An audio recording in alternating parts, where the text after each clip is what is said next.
Good morning students. मैं doctor Hemlata Akodiya, राजकीय कन्या महाविद्यालय चोमू से। बच्चों, हम एमए फाइनल का 14th पेपर भारत में लोक प्रशासन पढ़ेंगे।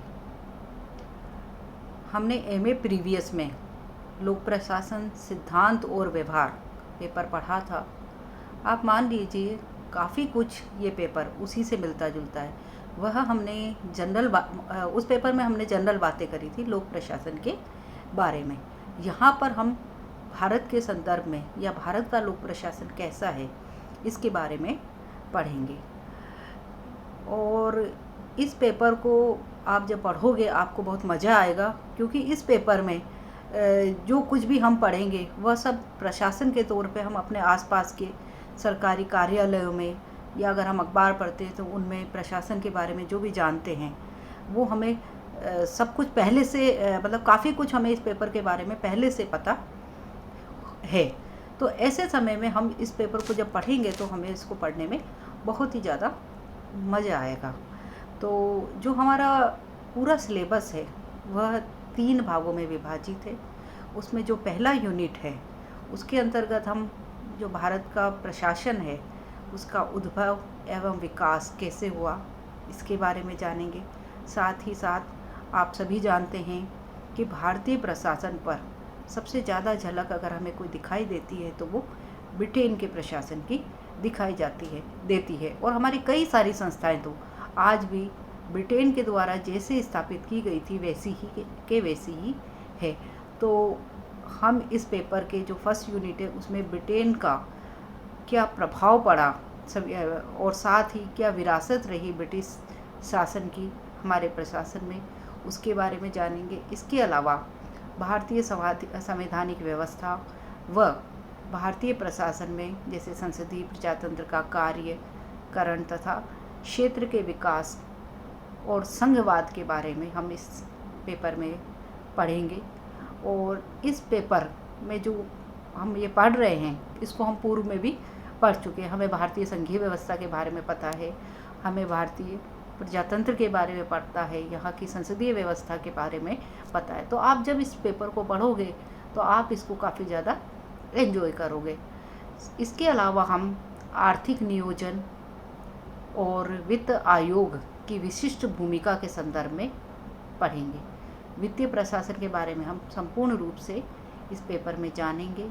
कैबिनेट सचिवालय तथा गृह मंत्रालय, वित्त मंत्रालय, विदेश मंत्रालय के आंतरिक संगठन के विशिष्ट संदर्भ में हम केंद्रीय प्रशासन के संगठन तथा कार्यकारण को भी जानेंगे।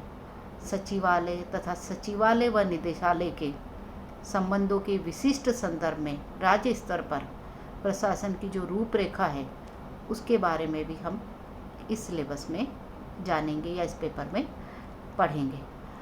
जब मैं आपको ये पेपर पढ़ाऊंगी तो साथ ही साथ मैं थोड़ा सा कंपैरेटिव भी बताऊंगी जो कि अन्य कंट्रियों के साथ या अन्य राज्यों के अंदर किस तरीके से है प्रशासनिक कार्य होते हैं, तो आपको समझने में काफ़ी ज़्यादा आसानी रहेगी। दूसरा यूनिट है उसमें हम भारत के जिला प्रशासन के बारे में विस्तृत रूप से पढ़ेंगे, जैसे संभागीय आयुक्त जिसे हम डिविजनल कमिश्नर कहते हैं, जिला कलेक्टर तथा जो अन्य अधिकारी वर्ग हैं उनकी भूमिका तथा जिला प्रशासन स्तर पर राजस्व प्रशासन, विकास प्रशासन व पंचायती राज की जो नई उभरती हुई प्रवृत्तियां हैं उनके बारे में इस पेपर में हम पढ़ेंगे। सेकेंड यूनिट में ही हम भारत में जो सार्वजनिक उद्यम है उनके प्रशासन, प्रबंधकीय समस्याएं व संभावनाओं के विभिन्न प्रारूपों के बारे में भी हम इसमें विस्तृत रूप से पढ़ेंगे। इसके अलावा भारतीय नौकरशाही की प्रवृत्ति व समस्याएं, जैसे आईएएस वगैरह की जो हमारी सिविल सर्विसेज है उनकी भर्ती की प्रक्रिया, प्रशिक्षण, सेवा की शर्तें और कार्मिक नियोक्ता के संबंध कैसे रहते हैं, सामान्यज्ञ व विशेषज्ञों के रूप में संबंध के विशिष्ट संदर्भ में हम अखिल भारतीय सेवाओं तथा राज्य सेवाओं की समस्याओं के बारे में पढ़ेंगे। भारत में प्रशासन के ऊपर जो नियंत्रण होता है, जो वह नियंत्रण 3 प्रकार का होता है। एक होता है संसदीय, एक होता है कार्यपालिका का नियंत्रण जिसे हम मंत्रीय नियंत्रण भी कहते हैं, और न्यायिक नियंत्रण जो तीसरा होता है। इनके बारे में भी पढ़ेंगे कि ये किस प्रकार से हमारे भारतीय संविधान को, हमारे भारतीय प्रशासन को नियंत्रित करते हैं। इसके अलावा नागरिक व प्रशासन के बारे में भी जानेंगे।